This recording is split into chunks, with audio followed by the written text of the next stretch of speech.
नमस्कार दोस्तों। आशा करता हूँ कि आप सभी की लाइफ अच्छी चल रही होगी। और आज हम बात करने वाले एक छोटे से टॉपिक लेकिन बहुत इम्पोर्टेंट टॉपिक पर कि दिल्ली जब हम आते हैं तैयारी के लिए तो कई सारे यहाँ पर डिस्ट्रैक्शंस होते हैं, कई सारी किताबें हैं, कई सारे कोचिंग सेंटर्स हैं। तो उन सारी चीज़ों में कैसे आपको स्मार्टली वहाँ से निकलना है, तो छोटी छोटी इन सारी चीज़ों पर हम बात करेंगे। तो जब आप दिल्ली आते हैं तो यहाँ देखते हैं कि भाई बहुत ज़्यादा भीड़ है। कम से कम 20-25 कोचिंग्स हैं जहाँ से स्टूडेंट्स सिलेक्शन भी लेते हैं। आपको वहाँ पर बाहर फ़ोटोज़ लगे मिल जाएंगे। तो सबसे पहले तो बात कर लेते हैं कोचिंग्स की, कौन सी कोचिंग ज्वाइन करें या ज्वाइन ना करें, करें तो क्या कोचिंग के ही नोट्स पढ़ें। तो सबसे पहले अगर हम बात करें कोचिंग की, तो यदि आप दिल्ली में कोचिंग ज्वाइन करना ही चाहते हैं तो सबसे पहले उसकी अच्छे तरीके से रिव्यू कर लें। वहाँ जो छात्र पढ़ चुके हैं उनसे जाकर एक बार बात करें कि कौन से टीचर्स आपको पढ़ाते हैं और कौन सा सब्जेक्ट आपकी कोचिंग में अच्छा है, कौन से टीचर इस कोचिंग को लीड कर रहे हैं। तो वो सारी चीज़ें मैटर करती हैं। तो कोचिंग के बारे में सच्चाई जानने के लिए आपको सबसे पहले वहाँ के छात्रों से ही बात करनी है। इसी से आपको पता चलेगा, क्योंकि जैसे अब अगर आप टॉपर की फ़ोटो देखेंगे तो एक ही टॉपर की फ़ोटो 10 कोचिंग में मिल जाती है। सेम टॉपर वो हर जगह से पढ़े नहीं होते हैं। कहीं पे उन्होंने इंटरव्यू दिया है तो कहीं की टेस्ट सीरीज़ ज्वाइन करी होगी, कहीं पर उन्होंने इंटरव्यू दिया होगा या तो प्रीलिम्स के लिए गए होंगे। और जब भी आप मेंस क्वालिफाई कर लेते हैं तो एक ही व्यक्ति 10 जगह जाके इंटरव्यू देता है, क्योंकि वो लास्ट सीढ़ी होती है। तो इसलिए वो सभी लोग उनकी फ़ोटो लगा देते हैं और हमें लगता है कि इन्होंने यहाँ से पढ़ा है। दूसरी बात किताबों की कर लें तो एक ही टॉपिक के लिए यहाँ 20 प्रकार की किताबें हैं। मे बी आपका फ्रेंड कोई और किताब पढ़ रहा हो, आप कोई और किताब पढ़ रहे हो, तो ये ना सोचें कि यहाँ आएँ सबसे पहले आप जाके 50 किताबें ख़रीद के ले आएँ, फिर आपको पता चले कि अरे मेरे दोस्त ने तो उस किताब से पढ़ा है तो आप वो किताब भी ख़रीद लाए। ये तरीका बिल्कुल गलत है। इस तरीके से आप भटक जाएंगे। कभी भी तैयारी करते रहेंगे बट सफल नहीं हो पाएंगे।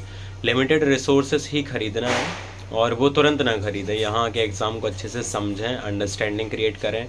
एक दो टॉपर्स के भी इंटरव्यू देख लें तो आपको वहाँ से बुक लिस्ट का एक आइडिया लग जाएगा कि हाँ ये किताबें होती हैं, और वो भी तुरंत ना खरीदें। कोचिंग में मैं पर्सनली बताऊँ, यदि आप इंग्लिश मीडियम से हैं तो दिल्ली में मेरे हिसाब से विज़न और वाजीराम, ये इनका अभी काफ़ी नाम है और जहाँ तक सुनने में आया अच्छा पढ़ाते भी हैं।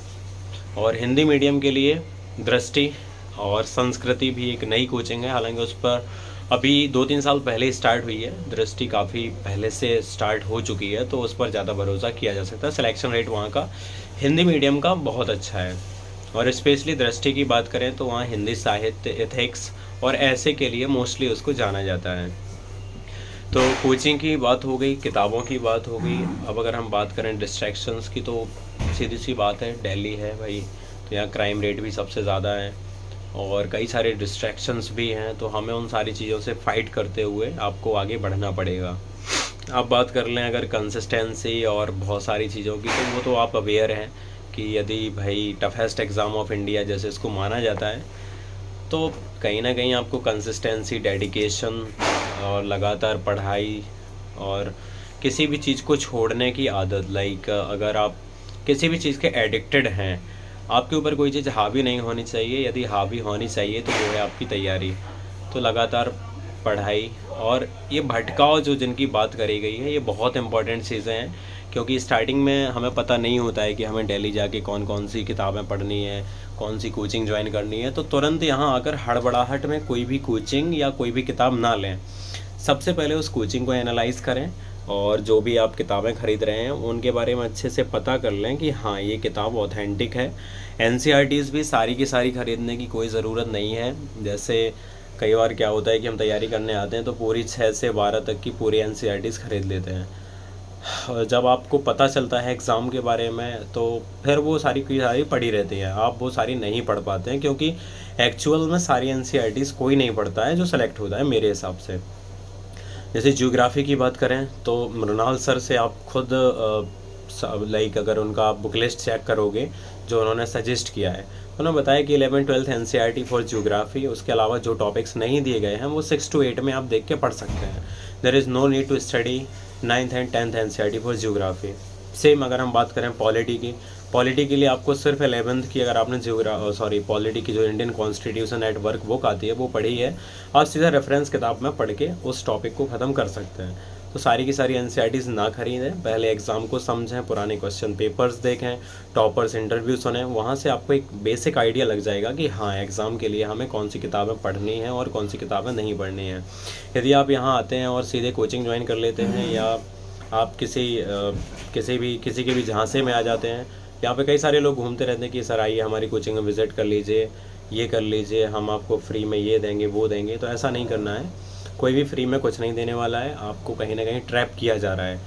तो हमेशा ध्यान रखें, यहाँ आएँ, बढ़िया तैयारी करें, बट उससे पहले भी आपको सारी की सारी रिसर्च कर लेनी है। एनसीईआरटीज़ में जो जो किताबें पढ़नी है, एक तो आप पढ़ के ही डेली आएँ, तो वो आपके लिए अंडरस्टैंडिंग क्रिएट कर देगा। आशा करता हूँ इस वीडियो के माध्यम से आपको फ़ायदा ज़रूर होगा। Thank you so much for watching the video. मिलते हैं किसी नेक्स्ट वीडियो में।